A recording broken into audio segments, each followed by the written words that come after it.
Kaner, head of Virtual Self Industries, VSSI, along with his co-founders, is spearheading the development of a system that profoundly impacts the lives of individuals with disabilities.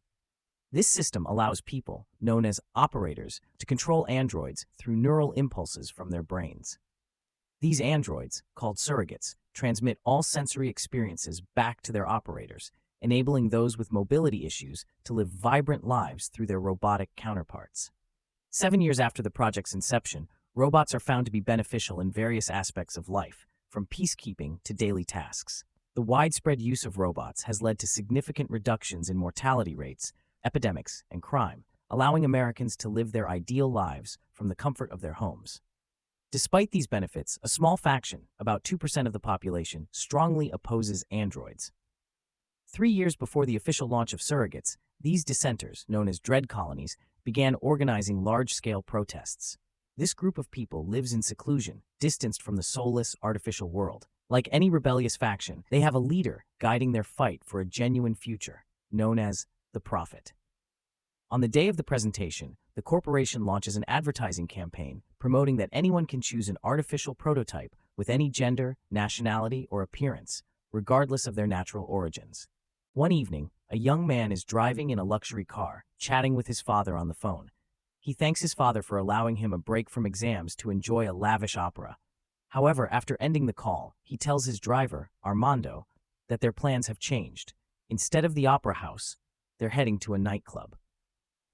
As they make their way to the club, a motorcyclist who has been waiting for this moment starts following their car. At the club, filled with rich, beautiful, and lively young people, the student in his designer suit ascends to the balcony on the second floor. Testing his sense of invincibility, he joyfully leaps onto the dance floor below and begins dancing with a seductive blonde to the pulsating club music. After a while, they exit the club through a back door, sharing a passionate kiss. The girl notices someone watching them, and when her companion confronts the intruder, he dismissively tells him to leave, calling him meatbag. In response, the motorcyclist pulls out a weapon and delivers a powerful impulse to the two surrogates, damaging them beyond likely repair. As the attacker flees, he swerves into oncoming traffic, causing a collision before disappearing into the night. When the patrol police arrive at the accident scene, they find an overturned car, a driver torn in half, and 2 damaged androids unrelated to the crash. This discovery prompts the call for a federal investigation team. Agents Jennifer Peters and Tom Greer examine the androids. While the attack might initially be seen as vandalism, the presence of an unregistered surrogate raises significant suspicions. By extracting the damaged chips, the agents identify the operator of the female surrogate. The owner, Cameron McAllister, has not reported the malfunction of his surrogate, complicating the investigation further. Upon arriving at McAllister's residence, the concierge opens the door, but McAllister does not respond to her calls. Jennifer Peters notices a corner of the bedroom filled with wigs, women's accessories, and cosmetics, which explains McAllister's choice of a female surrogate. Hearing a scream from her partner, Tom Greer rushes over to find that the blonde surrogate's operator is dead. His head appears to have exploded, indicating that the safety mechanisms designed to protect surrogate users from life-threatening risks have failed. After leaving the crime scene, Tom returns home and plugs his younger clone into its charging station. The real Greer, in pajamas, surveys the empty rooms of his apartment. He enters his late son's room, who died in a car accident, and sorrowfully looks at his baseball. He considers visiting his grief-stricken wife, Maggie Greer, who has withdrawn from the world, but her surrogate intercepts him. In the kitchen, Tom suggests a vacation, which Maggie eagerly supports with a trip to Hawaii. However, Tom's idea of a vacation for 2 real people greatly frightens Maggie, who cannot imagine being in the real world without her artificial shell. She deflects, citing a heavy workload at the beauty salon before the summer season, and avoids further discussion. Meanwhile, at San Diego College, classmates discover a student dead in his simulation chair, looking exactly like Cameron McAllister. This news about the second operator's murder prompts further concern. FBI agent Andrew Stone instructs his team to keep all details confidential to prevent public panic. Despite this, the news of the deceased student, Jared Kaner, who is the only son of the creator of Surrogates, is already making headlines across all channels. It is revealed that Lionel Kaner had previous disputes with his corporate partners, which could have jeopardized the company's future and led to his forced resignation. Dr. Kaner declines to comment on the tragedy. Agents Peters and Greer visit Lionel Kaner's home and speak with his surrogate in their investigation. Lionel realizes that the attack on his son was actually intended for him, meaning he has inadvertently caused his own suffering. Overcome with guilt and pain, Dr. Kaner disconnects his surrogate and weeps in his wheelchair. To gather more information, the agents visit VSSI, where they aggressively test the company's mechanisms. VSSI's advertising boasts an exceptional blend of machine durability and human sophistication, offering clients an extreme, vibrant life without health risks. The agents meet with the company's vice president, Victor Welch, and two corporate lawyers. Welch, confident and well-connected, acknowledges his ties even within the FBI, but this does not deter Tom from pressing for answers. Neither Welch nor his lawyers can explain why the surrogate's head explosion causes the operator's brain to boil. One of the female lawyers fervently defends the technology, prompting Tom Greer to express his skepticism and disdain, questioning the true nature behind her seemingly pleasant demeanor. This statement visibly disturbs the lawyer, as if it has exposed her true nature. Following this encounter, Greer and Peters use the elevator not to leave the company, but to investigate further. They locate a scientist involved in the development and repair of surrogates and discover that a batch of military surrogates received last week was missing both vision systems and motherboards. To follow up on another lead, the FBI agents visit Colonel Brandon, who oversees peacekeeping operations in certain regions. The colonel denies any military involvement in the destruction of surrogates, explaining that they use surrogates actively in combat and always retrieve the schematics for system analysis. Back at FBI headquarters, Jennifer Peters identifies a suspect resembling the motorcyclist among previously convicted individuals. The suspect, Miles Strickland, was previously arrested for theft but released shortly after, suggesting possible protection. After obtaining a search warrant for Strickland, the agents approach Bobby Sanders, the only person in the department without a surrogate, due to his belief that no machine can match his intellect. Upon seeing the agents at the monitoring department entrance, Bobby informs them that the dread they are searching for has been spotted in Dorchester and a patrol unit has been dispatched. To save time, Tom Greer leaves Peters with Bobby and heads off to pursue Strickland. Jennifer also learns from Bobby that he uses a cutting-edge program to track suspects. While not officially approved, it is not banned either. They follow the unofficial motto, "We don't ask, we don't tell." At that moment, one of the screens shows two male surrogates harassing a girl in a hotel room as she screams for help. Bobby Sanders promptly blocks the users and shuts down the androids, giving the victim a chance to escape. Meanwhile, Tom Greer pursues the suspect via helicopter, hoping for more insight into the situation. As they enter Dread territory, Miles Strickland, familiar with the area, darts into an alley and retrieves his weapon. A burst of pulses strikes the police officers in the helicopter. Unlike his colleagues, Officer Greer manages to remove his simulation glasses but still feels the effects. Realizing this might be his last chance to capture the weapon holder, Greer dons his gear again and resumes the pursuit. Despite losing a forearm, the surrogate chases Strickland and eventually catches up with the exhausted man. Greer demands that Strickland hand over the weapon, and he complies. However, in the territory of the living, a group of armed dreads wielding axes and guns attacks the surrogate, dismantling it for parts. The real Tom attempts to crawl to his wife's room, but loses consciousness near her door. When Maggie's clone returns home with a friend, they find Tom bleeding in the hallway and quickly call for help.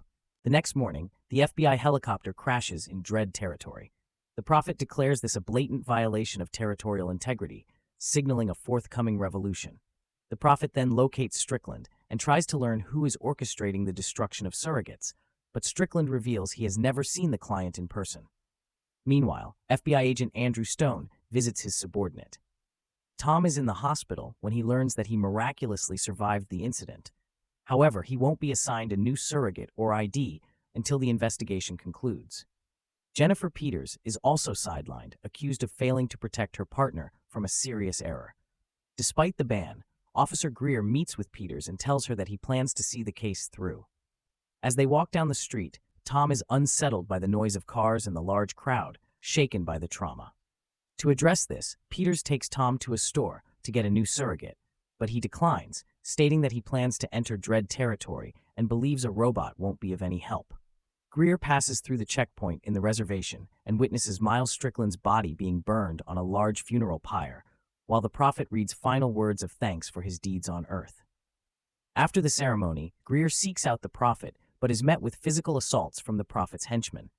The Prophet, believing Greer has endured enough pain, offers to explain the purpose of his visit. Greer questions how Strickland, who had dangerous weapons, died and what happened to them. The Prophet responds by promising to return the weapon directly to the police once he has it. Upon returning to his own territory, the FBI agent prepares for the next steps. He is greeted by a car, where Dr. Kaner is waiting inside, disguised as a teenage boy. Kaner accuses Tom of making no progress in the murder investigation. Greer responds that the murderer of Kaner's son is dead, but this isn't sufficient for Lionel. He believes that behind the small-time figure, there are powerful people with significant resources who need to be held accountable. When Tom returns home, he finds his wife's surrogate guests indulging in electric doping, which the operators experience as a high. Displeased with his wife's choice of company, he heads to the kitchen for a beer and tells Meg to continue enjoying herself. Unable to tolerate the guests' inappropriate behavior, Greer smashes the face of one of the surrogates and leaves the apartment. As his wife catches up with him, he expresses how much he misses the real her, not the synthetic robot. She responds by saying she is no longer the person he once loved and leaves, finding the conversation too painful. Each spouse deals with their grief differently. Maggie drowns her sorrows in tears and sedatives, while Tom immerses himself in work.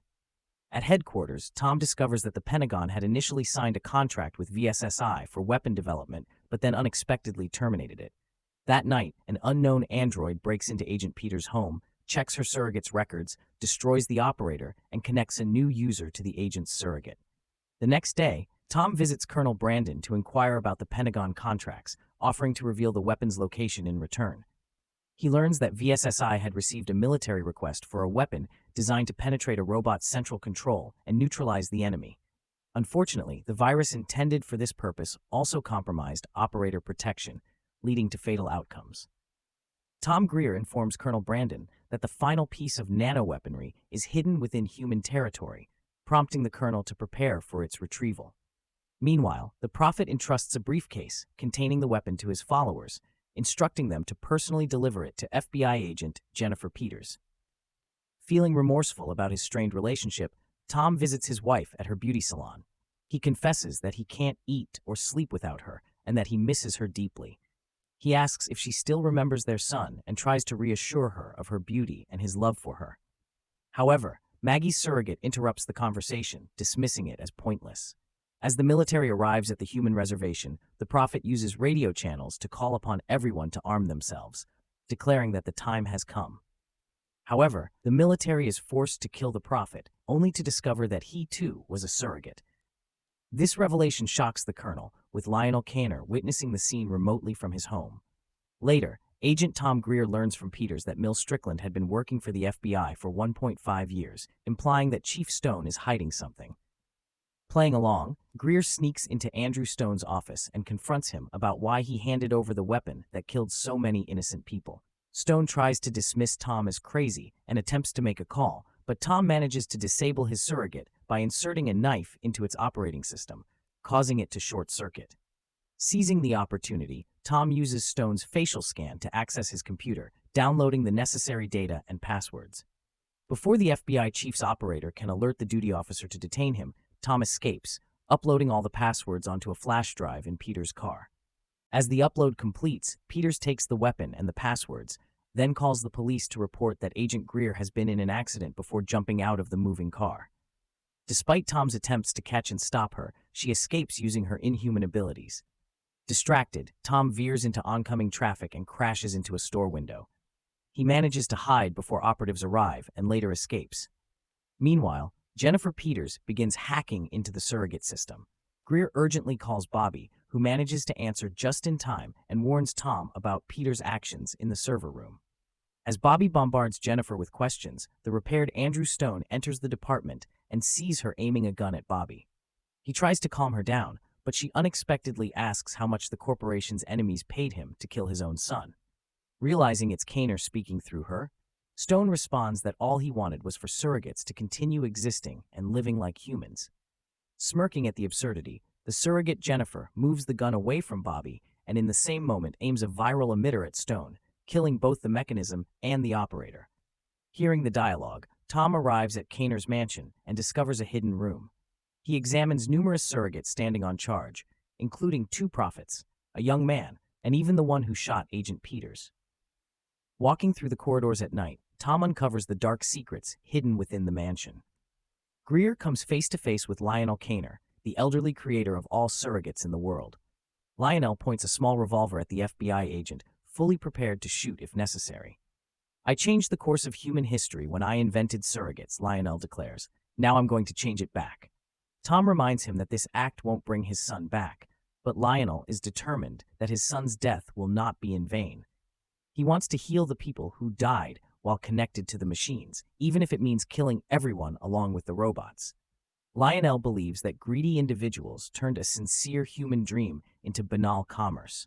Instead of making the disabled feel complete, surrogates made everyone incomplete by creating a substitute for reality. As a message appears on the screen stating that the upload is complete, Lionel informs Tom that he will witness the true rebirth of humanity. This is his gift to Tom. Unable to bear the weight of his creations, the scientist swallows a cyanide pill and loses consciousness. Tom wastes no time and connects to Jennifer's surrogate. Freeing Bobby Sanderson from his restraints, he learns how to stop the impending catastrophe and disconnect all operators from the surrogate system. With Bobby's guidance, Tom and Bobby manage to save 1 billion lives in the final seconds, but they must make the final cancellation quickly, or all surrogates will cease to exist within 10 seconds. Confirming that the people will be safe, Tom fulfills Lionel's final wish and destroys the surrogates. A sniper shoots Jennifer in the head, but it's too late. The world with its substitute reality collapses. In an instant, all transportation crashes, and the country seems to come to a standstill.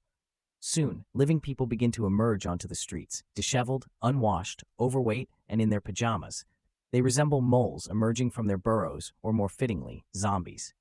Tom Greer returns home and, unable to resist, kicks open his wife's locked room. To his surprise, she's not inside. Instead, he finds Maggie in their son's room and finally feels the long-awaited touch of his beloved as she collapses into his arms. Thank you for watching the video. If you like the video, click on like, share, comment, and subscribe for more videos.